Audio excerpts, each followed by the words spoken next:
You on here. If you're in the car listening in, please, stay off camera and those kinds of things. But if you can turn it on, that's great. Hey, I don't know about you, but I was flipping channels this weekend and Back to the Future was on, and I caught it right at the start. Right? You never do that. You always catch it with like, 45 minutes left. I caught it at the start.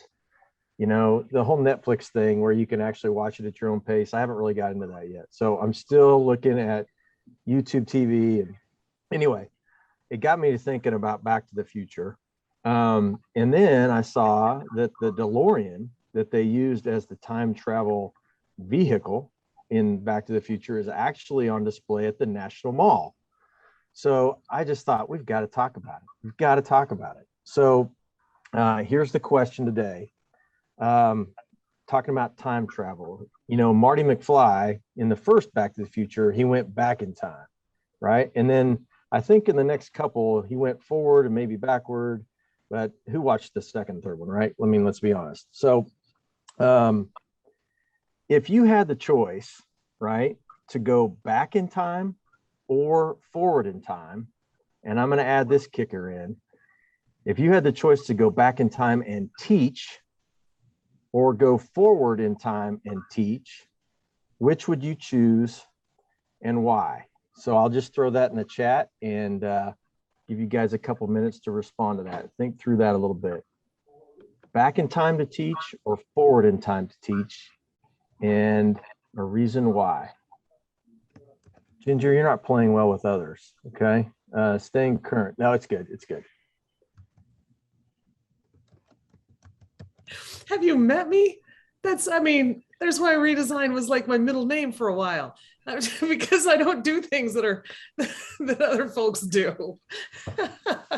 Well, you can go back in time and have an influence like you do now. You can go forward in time and have an influence like you do now. Yeah. This is a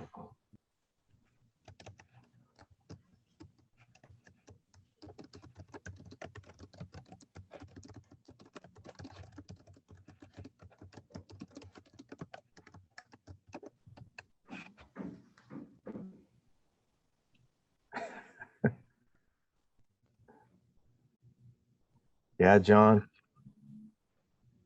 I'm with you. Stock in Apple would have been a good investment. Oh, I knew someone, Stacy, was going to mention the one-room schoolhouse. I just knew it. How cool is that? You got some forward thinkers. Excited about the tech. Prepare for what's coming. Oh, Leroy, I like your thinking. Pulling a ginger.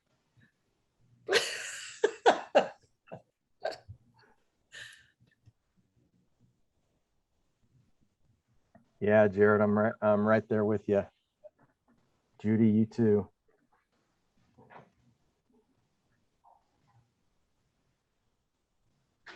Well, if you have some thoughts on that, you may have not got past thinking about Back to the Future. I get stuck in movies. But if you think about that, if you really think about it, if you go backward or you go forward or you're neither, right? Leroy and Ginger. Either way, if you're a teacher, if you're an educator, there's a constant, whether you're back in time, forward in time, or staying in the current day. The constant is relationships. Whether you're back in time, forward in time, it's developing those relationships with students to help them learn and grow and to be successful, set them on a path for success that they own as they move along. So thank you for indulging me a little bit in my nerdiness around movies, 80s movies, and then also thinking about redesign and how we can improve the teaching and learning experience in Kansas. So again, welcome to our first Redesign PLC of this new school year. It's great to see so many faces on here. It's been a while, and obviously the face-to-face is would be much preferred in my opinion, but we're doing with what we've got, right? So today, as we jump into this, I'll just start off with some introductions, and I'll actually let Sarah introduce herself first. Hi, good afternoon. I'm Sarah Perryman. I'm the Redesign Coordinator at KSDE, and I support Jay and Tammy with all of the work to support schools engaged in redesign across the state. Yeah, Sarah is an amazing coordinator of all this work. She does so much of the work behind the scenes, but also facilitating these PLCs and doing so much work. We really appreciate Sarah's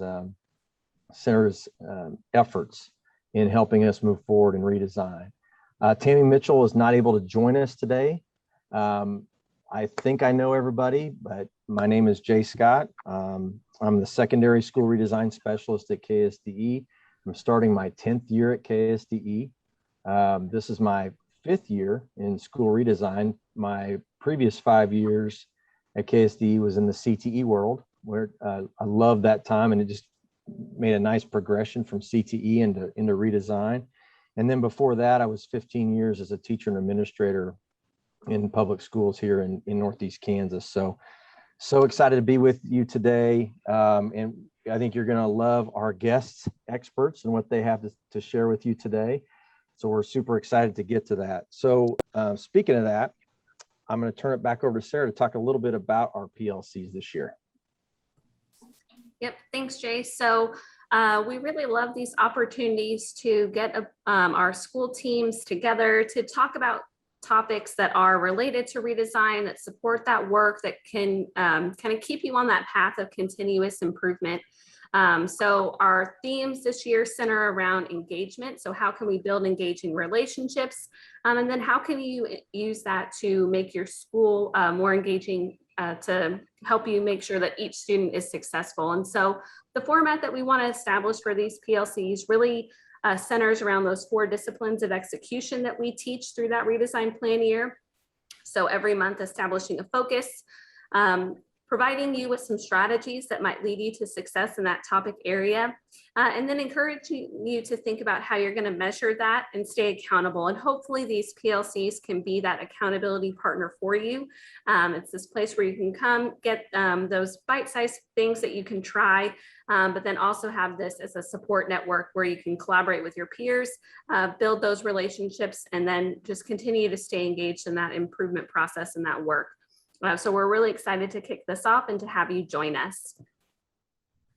This just shows that trajectory of our moonshot. And so in these PLCs, we'll have schools that range through these cohorts. Our Apollo 3 cohort is that last cohort that we're working with this year through that plan year.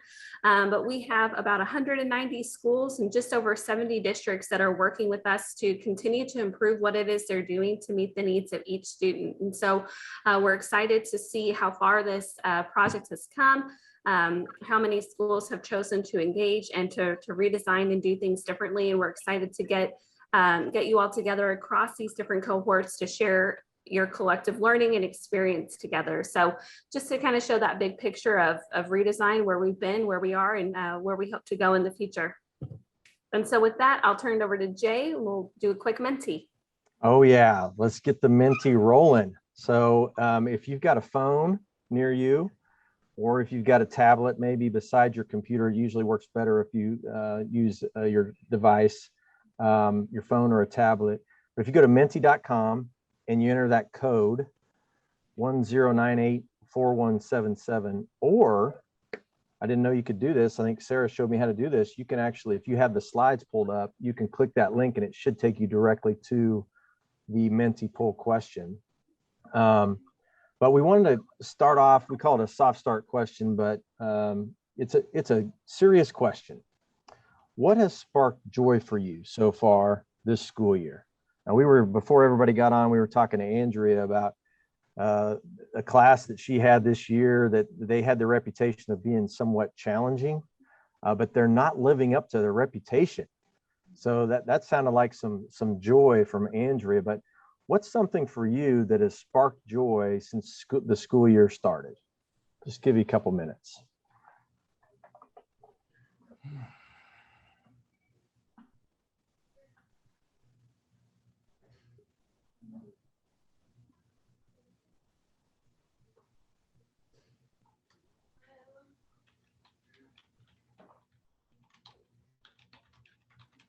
No, I did not pay anybody to talk about growing relationships. That's great.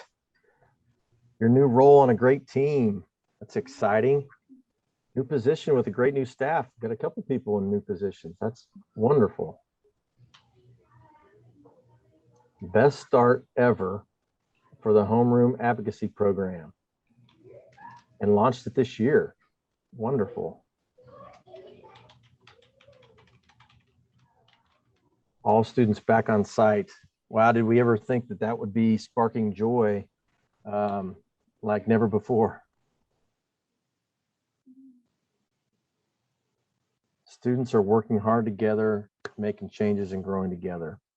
So, and keep those coming. Being in person, watching and listening to students, be kind to them, to their friends, their classmates. Culture is so great, and definitely what we're going to talk about today relates to the culture in your school, successfully revamping family time structure. Thank you so much for providing that feedback. I hope that by reflecting on it, it sparked even more joy, and you're looking forward to that moving forward. But I just want to make this point before we kick it over to Ginger and Katie, that all of those moments at the core, at the heart of those moments, the things that spark joy is a relationship. Whether it's a relationship with a moment in time or a program or the students, there are people in those moments or in those programs that you have a relationship, and that's what makes it special. You're getting to know those kids. You know, as you seek to spark your own students' curiosity about learning, it's important to be joyful. It's important to reflect like this, so they can see that in you. But they also are trying to spark joy in their learning and create some very memorable learning experiences. And so one of the factors in that equation, again, is a focus on relationships. So we're moving into this. If we could go back to the slides, our theme today, obviously we've mentioned it multiple times, building engaging relationships with students. You might be wondering, how does this tie back to redesign? Or maybe you aren't, because you get it. But if you look at the 4 redesign principles, and I know all of you know them, but if you look at them, personalized learning, student success skills, family, business, and community partnerships, and in real world application.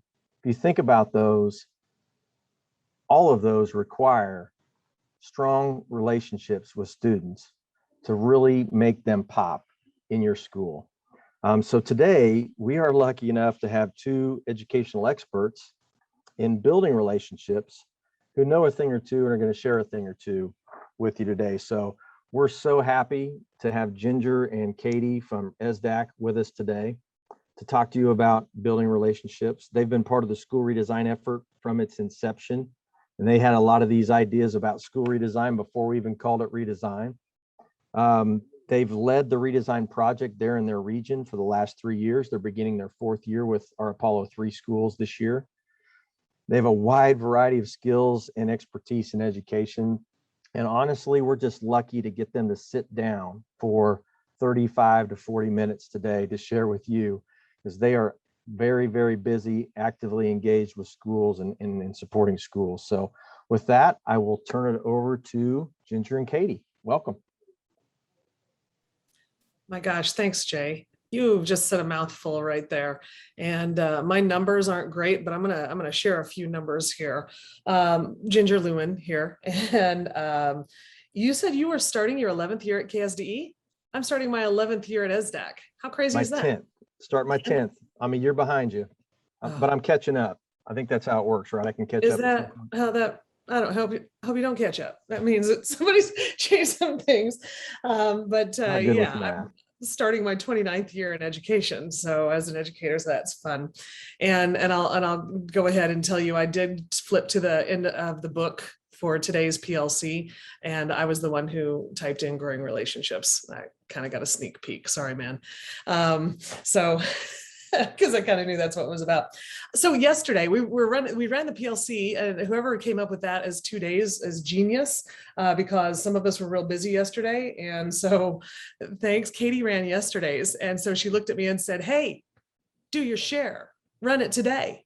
But luckily she didn't say that at all in those words. So she was kind enough to be with me here today. So if I really go off the rails, which I may have been known to do in the past, that she's here with me. But the truth is yeah, we've been working with Redesign and thinking in this way for many, many, many years. And so excited that we get the chance to be with KSDE as it's made more formalized across Kansas. And one of the things that we absolutely agree with, not only in our redesign work, but in our everyday lives, and try to practice every single chance we can get, is that relationship building, as we know you all do. Otherwise, you couldn't stay in this profession if you didn't believe in relationships. But let's really get a little more tactical about relationships, because it's not just, hey, how you doing? Yeah, cool.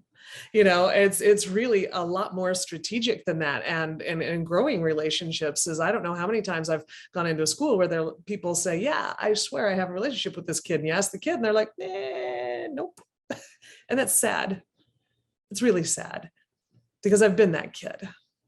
And if you've never been that kid, I'm real glad, because it's a lonely place to be. So we want to really talk about this. And Katie, I know if you'd talk for a second, Katie, you could pop up on that, because I got to look at you from time to time, because I want to read your face, if that's okay. I'm here. I love you. You're going to pop up eventually. Good. Some of the work that we do, a lot of the work that we do, is talking about building resilience in people, in students, in staff, because really, when we talk about resilience, we are really talking about that relationship. It's not just being able to bounce back when things get hard. It really is about being able to bounce back because we're not alone, because we have somebody there with us in our corner, somebody who's safe, who's committed to us. And sure, relationships with some kids, super easy to build.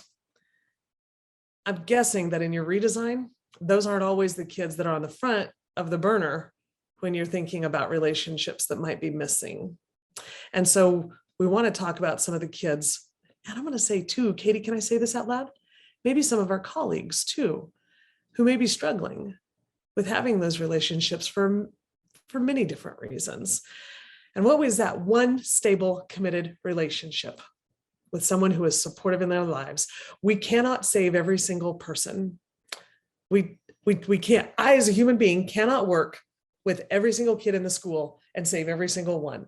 But what I can do is making sure that every single kid is seen. And there's a difference.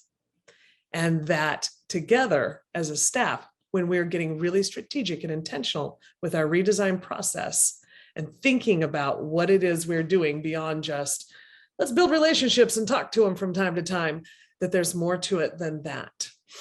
We know from the data that's out there, and Katie, if you want to jump in and get super nerdy with this, is that when there is an increase in relationships with teachers and students, we see kids really start to care. And when they start to care, the success comes around. We ask these questions of kids. Is my school committed to building the strength of each student? Yes or no? Or what degree? We ask kids these questions. Do I have at least one teacher who makes me excited about the future? If you have not asked those two questions of your kiddos, write those down right now. Take a screenshot of this. Those are questions that are delicious, that will give you so much more data than you thought. It's different than relationship mapping, which many of us have done. That's just, is there somebody we can go to? This is something that's just a lot more intentional. I'm going to pause in case Katie wants to jump in on that at all. Nope. Cool. And we know then that when we're starting to want to build resilience, to build those relationships with folks, thanks, Katie, for jumping in that chat there on student engagement, well-being, and hope. Good, thanks. Oh, well, you're already jumping in the chat. I love you. It's like I'm multi-talented here, only I'm not. I'm just really single and you've got my back. Appreciate you. So what we're looking at is, what are those protective factors that promote resilience in kids? There are things that can be done from the outside. And then there are things that we want to build and allow kids to develop, create space for them to practice and try out and mess up and try again, of those internal factors. I can't make a kid build these internal factors. I can't mandate that. I can't put them through a class, but what I can do is create an environment and invite them to it, to where they can build it themselves. And even better is, what if instead of me creating that environment, they create that environment? Hello, Redesign.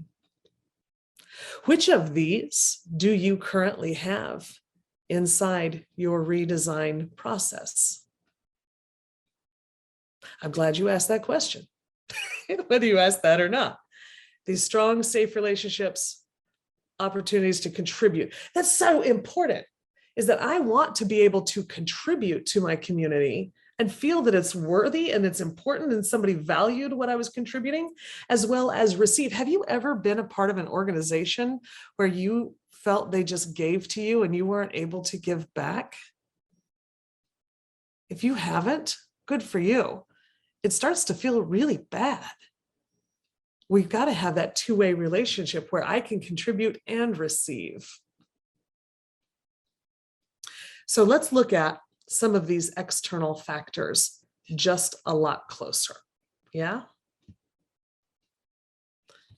When we're looking at those, when we're looking at the internal protective factors that a student will develop, the relationships, the emotional, the behavioral.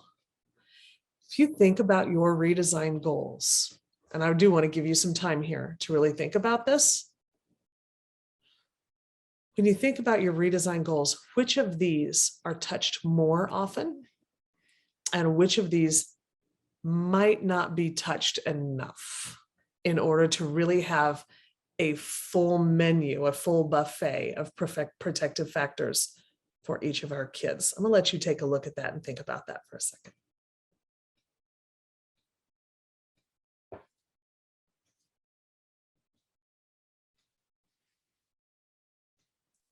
Ginger, I'm going to ask the same question in just a slightly different way too. So when you think about the 4 redesign principles, so not just the strategies that you've tried, but really the principles as a whole. So you think about student success skills, personalized learning, family, business, community relationships, and real world opportunities. Where do these come in? How are these factors developed in the strategies that you have in those 4 goal area or redesign areas? And what's missing that maybe at this point in your redesign process, you would want to maybe strengthen the strategies that you have in place? Thanks, Katie.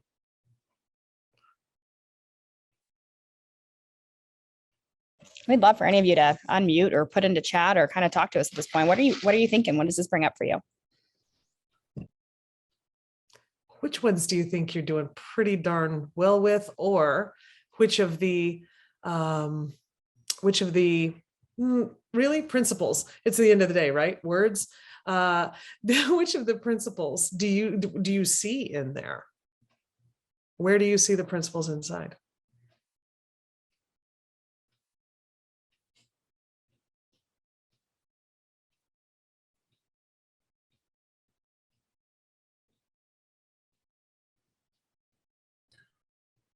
I'll jump in. Leroy Parks, Wichita. I'm eyeballing the relationship aspect of developing and maintaining healthy friendships, but also working as a cooperative team member, not only within their classes, but when you take that and apply that to the real world, how to go out and be a team member or cooperative or contributing team member in their work environment. I'm at an alternative school and several of my students have jobs. And so those type of relationships and being able to advocate for themselves in a proper way and things like that, those social skills are important. So those are some of the things that we're kind of trying to hone in on, those soft skills, if you will, that kids need, and not only at school, but also, at home or in their work environment. Roy, thanks a lot for that. Yeah, I like that. So you're talking about real world work and you're seeing it in here. Thanks.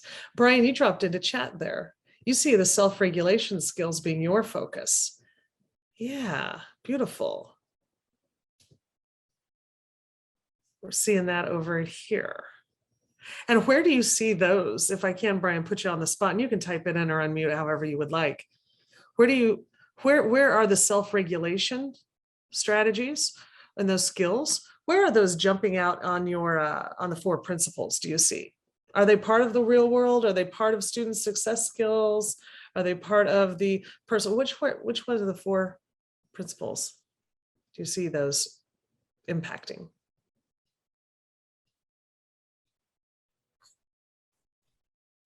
And he may be typing it, that's okay.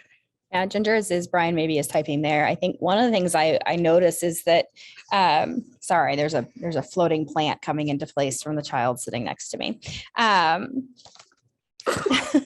One of the things that I notice is in our work for resilient schools. Okay, you need to stop. This isn't okay right now. Sorry, guys, is that people want to pocket that idea of student success skills into, resilient schools, trauma-informed schools are all about the student success area, social emotional learning. But when we really broaden that out, we see that we can't do that without strong cognitive skills, as well as strong communication skills in place as well, which is so similar to those 4 redesign principles. Like Brian said, all to some degree. How do you start? You noticed this when you were redesigning something, you put it in student success skills and you're like, well, wait, that's also kind of personalized. And it's also real world learn. Oh, hold on. We have community partnerships in there too. Like, which one is it? And the answer is really great redesign strategies will start to kind of ping off of all of them. And that's the idea here with these protective factors is that, really when we talk about building relationships, we're talking about building resilience. We're talking about becoming trauma responsive in the end. And it takes a multifaceted approach. You can't just assume it's about relationships or behavior. Stacy, thanks. Yeah, Katie, that was beautifully put. Thanks for doing that and jumping right in there. And Stacy's dropped some information in there. Self-advocacy, for those who can't read this for whatever reason, self-advocacy and self-regulation are conversations in all 4 areas, as well as most other factors, but I hear these 2 consistently. Yeah, and Jared, thanks. All the skills in some form or another fit into all 4 redesign principles. These are real world skills. These are student success skills. These are personal. They can be applied to the partnerships and the relationships that we have with all the groups we associate with. Yeah, that's big.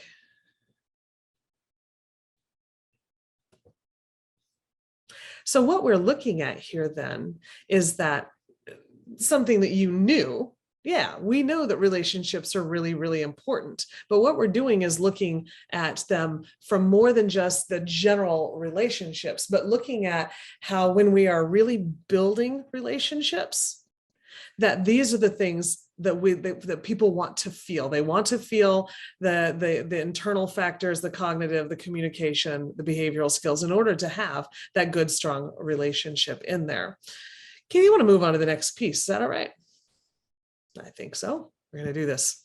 So the question is a lot of times, and I hear this a lot, and I know, Katie, you hear this, is people say, listen, I want to build relationships with those kids, but it's hard to, or with that teacher, it's very difficult. What I need is my teachers don't have time, or I don't have time, and we need more social workers and we need more counselors. And I'm not going to say we can't use those people, but I wonder if we have something in each one of our own selves that has that ability that we don't always recognize, that it may be more simple than having that master's degree. So I want us to think a little bit about who was a person who showed up in your life and who buffered you from something hard, something harsh, something cruel, something was going on in your life that was a little rough, but they were there. And this person or the group of people, they might have been in your life for just a short amount of time, or maybe they're still there and have always been there. The point is that they were there sometime when it was hard. So very curious if we'll break out into groups. And Sarah, do you have us on breakouts with that? And I'm going to say groups of thinking about how much time we have left here. I'm thinking groups of 3 or 4. Is that okay? Yes. Okay, thanks. And so what we'll do here is when you get in your group, let's just visit a little bit. We'll make a list. And we're not breaking out right away, Sarah, so you can relax and I'll give you some time there. I'm not going to be like, let's go. So what we're going to do is we're going to share a little bit, we're going to share a story. Who was there for us and what was their role? What did they play in our lives? And what did they do for us during that time? And then what was the message that I received about myself? So for instance, I'll go as an example. My grandma was in my life and her name was Hazel May. And so I've got my name or her name and the role. And Hazel May was in my life when things with my immediate family were not great. And in fact, there were things that were very dangerous going on in my world. And as a matter of fact, I'd mentioned earlier that we'd moved to Missouri. I got to be pulled away from her because of the relationship that they had with my dad, and Dad left. But when I was with Granny, we called her Granny, the things that she did, she just on the rocking chair and brush my hair. She brushed my 8 head trying to get this hair to grow in, which it never did. And she would, and she'd make these sandwiches. She'd always ask, and what do you want for your birthday meal? Which was so foreign to me that somebody would care a meal for me for my birthday. And just almost every interaction was done with her hands that were so soft. And those are things that she did for me. And the message I received from Granny is that I have always been loved. And I know that feels funny, right? That I've always been loved. Oh,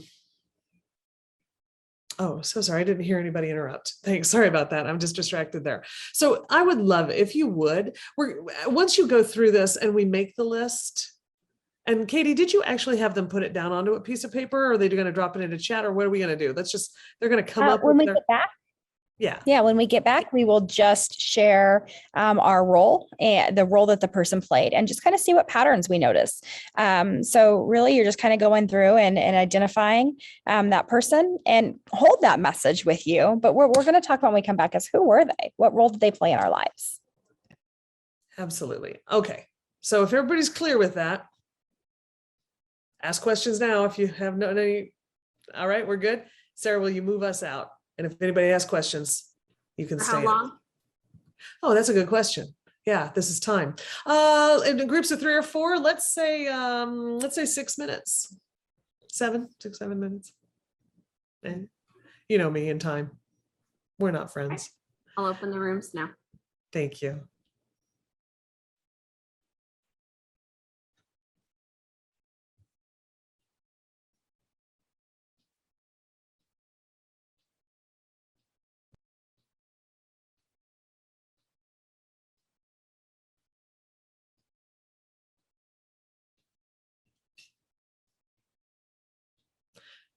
I'm gonna go ahead and stop screen sharing. Did I? No, I didn't yet. Cool. Sarah, sometimes those conversations that seem like they're off topic really are part of that thing of just getting to know each other deeper as human beings and being human with one another. And that's really about building relationships. When we keep that super professional distance, that's really a distance. Now, that doesn't mean we have to be unprofessional. Katie, I love you. Whatever. It happens sometimes. Okay.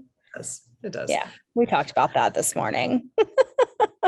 We've got a few people that are still on their way back. Me. We talked about me. Oh, we did talk about you. You were not unprofessional. Mm-hmm. Ginger and I are known for being the queens of the small talk in Zoom, by the way. We're really, really good at it. Worse. And it's always super comfortable and entertaining and not at all awkward. So if you've never been in a Zoom meeting with us, you might believe that. Not anymore. But Katie, they're in a Zoom meeting right now, and I'll bet they're well aware. Fully aware that you and I in real life are bad at small talk. Here makes it just that much more up close and worse.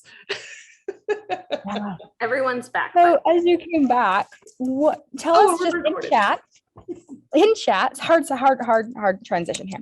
In chat, what was the role of the person that you shared in your room? So Ginger shared Grammy.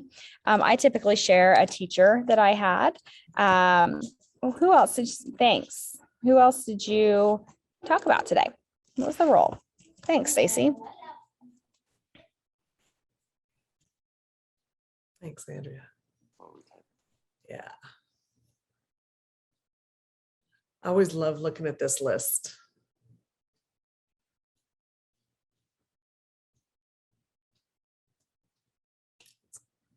Beautiful. Jared, that feels good to read that. Okay, how lucky to have 2, 3. Love it. Oh, okay. Sorry, my bad. I see you now. Apparently, I just only looking over here in the. Oh my goodness. It's all good. If you've never been with me, this is just normal. This is just how we are. We're real. So as we look at that list, what do you notice? What are the patterns you notice? My opinion on something. Who are these people? Yeah, well, it's like we share a brain. Go ahead.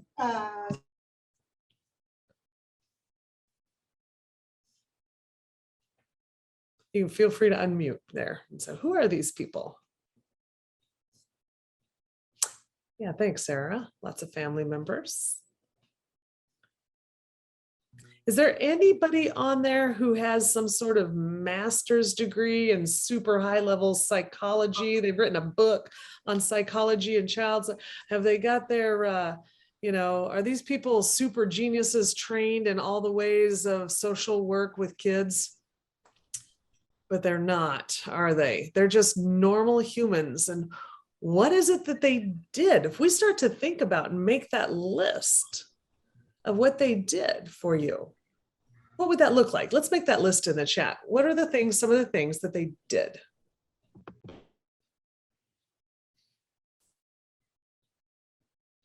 For me, it was my grandma, just always there. Thanks, Julie. Yeah, listened, praised. Yeah. I think it was for grandma. Her hands never hurt me. Even if she spanked me. I'd love to see if you guys will type those in there. Yeah, thanks for putting those in. Thanks, guys. Mind of voice and self. We cared about their opinion. Yeah. They supported, they listened, they cared, loved them. Beautiful, guys. The funny thing about all of that is that none of these skills are Superman skills. All of these skills are things that you and I can do. And we can do that with these kids and hard kids and kids from all places, right? But sometimes it feels very difficult to make that relationship with that kid who keeps like snarling and biting back at us, right? Sometimes figuratively, sometimes literally, they're biting back at us, right?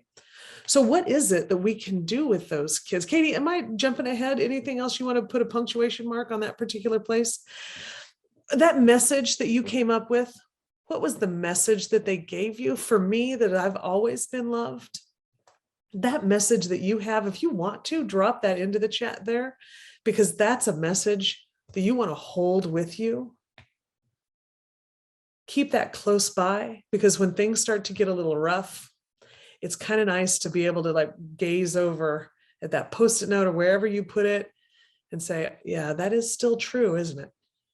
Whatever the message they had to say for you, about you, that's a powerful message to hold close. If anybody wants to share theirs in the chat, that's super. You don't have to if you don't want to. So let's go back into this. For the kids, I can be who I want and still be loved. Oh, Andrea, that is powerful. Yeah, to still be loved. So we have these folks in our lives. What do we do here? So I want us to think about those kids first. So you all have that kid in your life, or you've had that kid somewhere in your life. And you know what I mean when I say that kid, right? If you would please, I want to take just a little less than a minute and start to think about, let's make a list of all those things when we think about that kid that we're concerned, that we're worried about with that kid. Make a list, and you can put it down on paper if you want to. You're not needing to share this. You don't need to tell about the kid's name. Just very quickly, a few seconds, about a minute here, I'm going to give you to write down all the things that we're concerned about with that kid. As many down as you possibly can. I'm worried about things I want to think about that kid.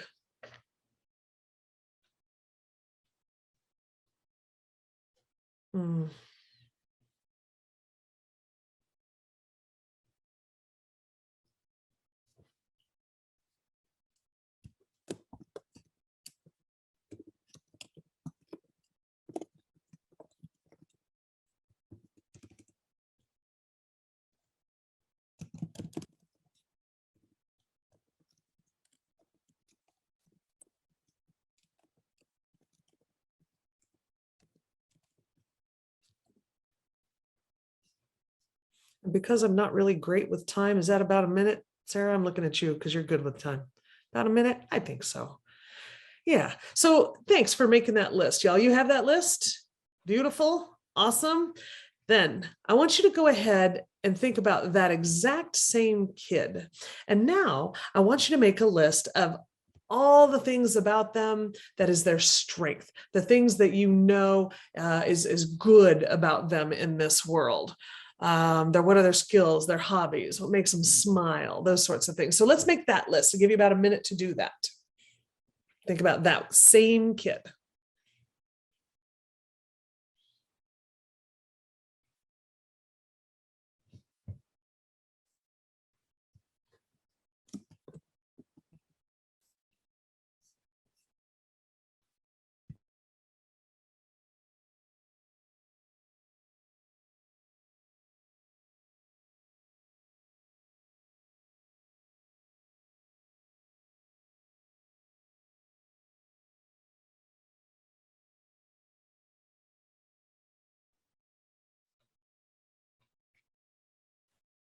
All the things that they makes them smile, gets them out of bed in the morning.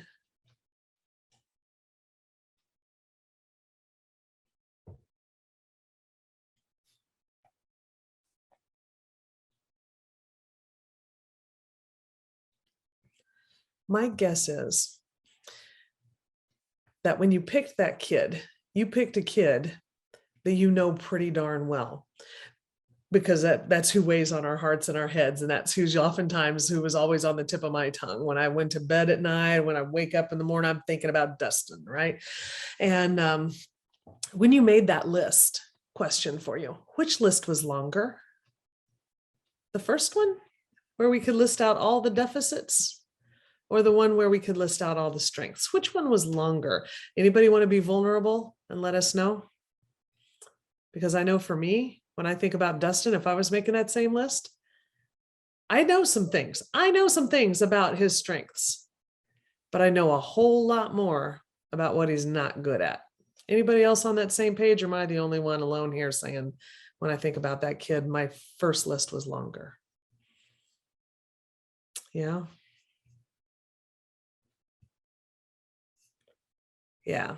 So what do we do if we're going to build a relationship with that kid? And when we ask this question, overwhelmingly, most teachers are like, that first one is much, much longer than the second one. It's easier to write.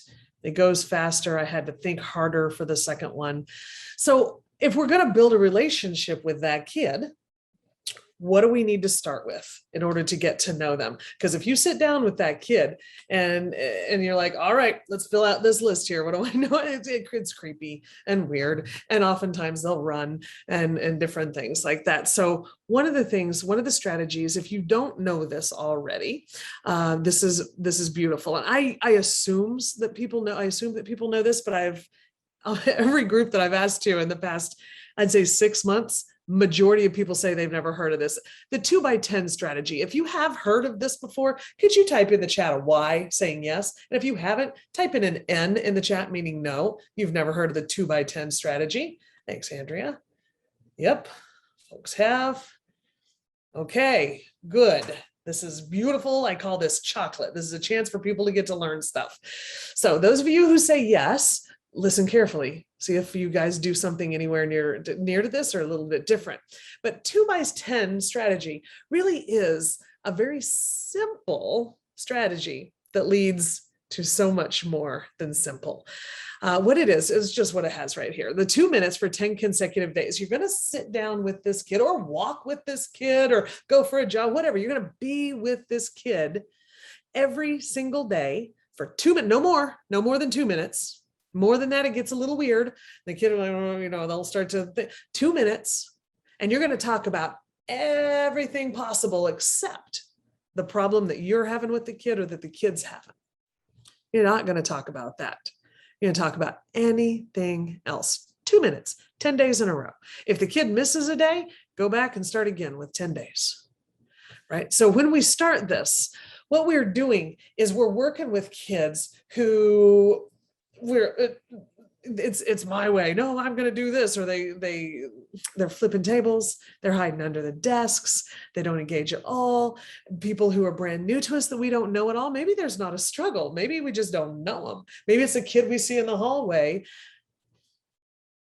Maybe there was a relationship mapping done and we identified a kid that isn't connected and they're not signing up for the after school programs. And no matter how many porch visits we have, what can we do? This is the 2x10 strategy. And we get in with them and we just talk with them 2 minutes, 10 days in a row. And we first start with ourselves. When can I do this? Because I don't want to be the one who drops the ball. Consistency, intentionality matters with this process. And I promise you, at the end of 10 days, you will flip that kid. Maybe more importantly, what we're doing is not necessarily flipping the kid, is we're flipping our lens on the kid. And oftentimes kids see themselves through our eyes. And if your list is a long list of problems and weaknesses, and the weakness and the list of strengths is shorter, if we can flip that lens of our own, we can flip that kid. So when can we spend time with them uninterrupted? Is it maybe we get to have a special lunch date? Maybe we get to meet before or after school. Maybe I just walk in with them when their bus happens to show up, just happens to, and I just walk in to their lockers or their rooms or whatever with them and just chatting with them. And at first they're going to be like, what is this? And they may talk to you and they may not. It's okay. Keep with them. Keep with them. And the conversation will start 1 to 2 minutes a day, talking about their life, their interests, and just the only thing you want from them is just to get to know them. That's all. So these are some ideas. Grab a screenshot of this or grab this thing because you've shared this, right? What are these sorts of things that we can talk to the kids about? Okay, thanks.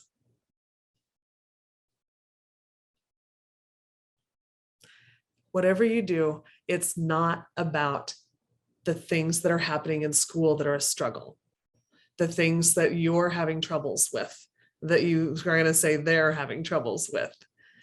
This is all about the positive. Make that short list a longer list, guys, because the truth is that if we are going to be building relationships, we know that there is a physiological disconnect with kids who come from hard places, that behavior is not always a choice. That behavior is always communication. And when they are under stress, it takes time and that relationship consistently with that safe, supportive, caring adult over time in order to rewire them back to being able to come to us. And that's what this is about. When we're talking about relationships, it's more than high fives and handshakes. It's being with someone and helping to build that reconnect. I know. And with that, I know both Sarah and Jay are like, is she ever going to stop talking? Yep, I'm going to stop talking right now. And I hit it right on time where I thought I was going to. So I'm going to stop sharing. If anybody else wants to say anything or give questions, Katie will be happy to take those from you. And there you go, Katie. And anyway, I want to say thanks for being with us here to talk about a really, really important topic. Yeah, and thank you, Ginger and Katie, for spending some time with us this afternoon and talking about, like you said, a very important topic and sharing a lot of the brain-based research, a really good strategy. So as we wrap up, I just wanted to ask the group to think about one commitment you can make in building relationships with students, building stronger relationships with students. Maybe it's one student, maybe it's a group of students, but what's one commitment you can make to strengthen those relationships? And we don't really have time for you to think about it too much, but if you could just make that one commitment, and then in true 4 disciplines of execution fashion, right? It's important to look at the effectiveness of that commitment. What's the impact on the student or students from what you are, if you're doing the 2x10, what's the impact? And looking at the results from that, and then find an accountability partner who you can report those results to within the building, or maybe it's somebody at home, but you have an accountability partner that you can say, I'm doing this, I'm making this commitment. This is how it's going. And just being able to share that with somebody and holding them accountable, them holding you accountable is a great way to do it. So that's really what we have for today. Again, I want to thank Katie and Ginger for sharing so much, covered a lot of ground about developing relationships and building relationships with kids.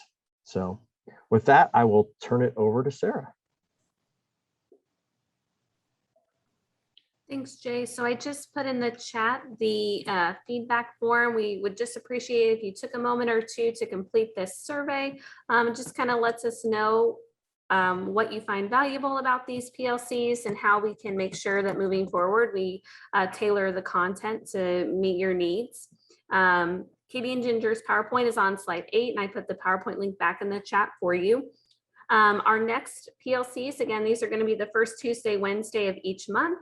So our next one will be October 5th and 6th. The focus there will be on building engaging relationships with families. So continuing that theme of engaging relationships with an emphasis on families. For your convenience, if you want to access our Redesign Google Calendar, you can add that calendar to yours. That way these invites are automatically there with the Zoom links and all of that. And then the last just kind of little technical piece we wanted to share is just, again, our Twitter information. So as Jay said, we encourage you to think about how you can really take that strategy, implement it, measure it, and stay accountable. And so if you come up with a great way to stay accountable to executing on that strategy, we'd love to see your scoreboard, or we'd love to hear that story in 10 days of how that intentional, consistent relationship helped flip that kid, right, as Ginger talked about. So we always invite you to engage with us on Twitter. If there's anything we can do to support you, please let us know. You can email us individually, or you can email all of us by emailing redesign@ksde.org. But again, thank you so much for being with us. If there's anything we can do to support you, let us know. And we'll stay on for a few minutes if you have any questions. But thanks again. Great to see everybody. Hope we see you sooner than October. You guys take care. Thanks for being part of our day.